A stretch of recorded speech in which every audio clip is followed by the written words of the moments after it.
Welcome to Aging Untold. We're going in depth today on a topic that touches so many lives, dementia.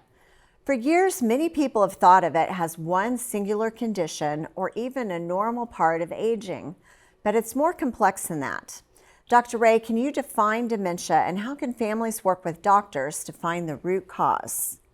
Well, dementia really is not just about memory loss. It's really about the brain's losing its ability to process life. Okay, so one thing it's not aging, it's not normal aging, and it's not a disease. It's a diagnosis. But those semantics are very confusing. So let's define disease. So the disease is what's actually going wrong in the body, the actual dysfunction. Diagnosis is the name that we give it. So if we think of it in those kind of terms, that kind of helps everybody out there. But it's really deeper on what's really going on in the disease process.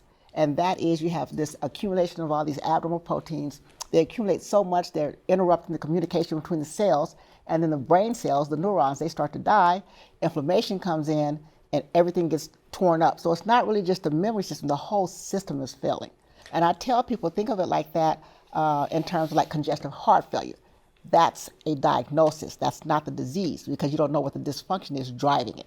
So I would tell the crowd, you can do simple mind games with your own medical conditions and think of it, is this a diagnosis or is it a disease? I also think that when people hear dementia and they think dementia, but they don't think what kind of dementia it is. There's lots and lots of hundreds of different types of dementia, but the more common ones are Alzheimer's, frontotemporal dementia, Lewy body dementia. And I think when you get a diagnosis of dementia, you need to get to, like you're saying, what type is it? So that's the disease. That's the disease. When you name Alzheimer's, that's the disease. That's the disease. When you name dementia, that's the name we give it. So Alzheimer's dementia says the disease is Alzheimer's. Right. The diagnosis of dementia. And then you have a helpful diagnosis that says, now how do I handle it? How do I treat it? And in the layperson's world, you have 3 stages: mild, moderate, late. There's lots of different ways to stage it. I like the 3-stage method because I'm very simple. Right. Mild, moderate, or severe. And then in those stages, the work becomes educating yourself as to how to work with someone in the mild stage of the disease that they have. And a little bit of confusion in the mild stage, moderate stage, more confusion, starting to need help with care. And then the later stage, severe stage, lots of help with care, and really a loss of almost an ability to communicate at all. Right. And I hear you both are talking more about the progressive dementias. You're talking about the diseased dementias. You know, there are over 400 different reasons someone could have dementia. And some of those 400, I like everyone to know this, some of those are reversible. There can be an infection that causes a dementia. So anytime you get the diagnosis, you know, the diagnosis of dementia is the smoke. Right.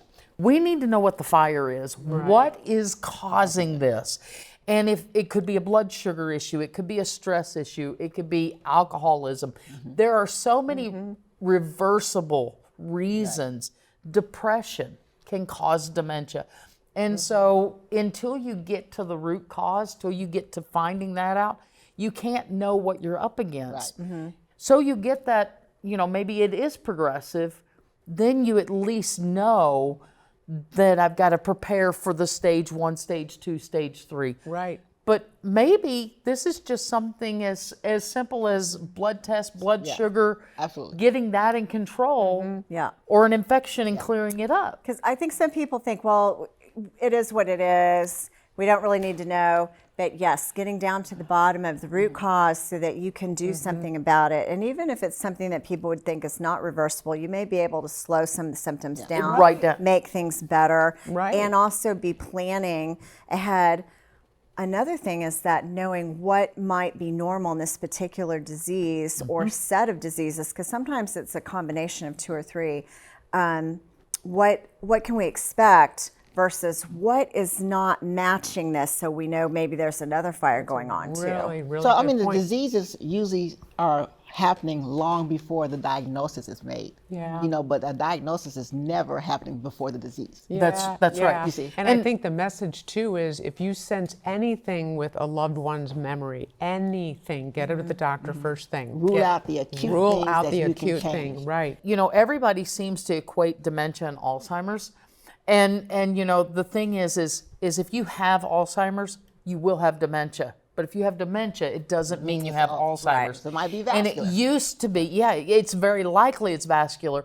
And because it wasn't that long ago that Alzheimer's was able to be diagnosed other than an autopsy. Right. Yeah. So anybody that developed dementia, they were getting a diagnosis of Alzheimer's, and it wasn't likely that there was vascular dementias going on then. And boy, is that solid in the world out there that people think that you have to have an autopsy to know. But it's not just memory, it's also behavior, function, and thinking. It depends on what part of the brain is being damaged. That's right. Because Yeah. each And part of it the is brain has a damaged. different function. And that's the thing, that the brain has physical changes happening to it. And so this is not something you're going to pep talk somebody out of sometimes. You know, it really is important to get the medical help and seek out many different right. options.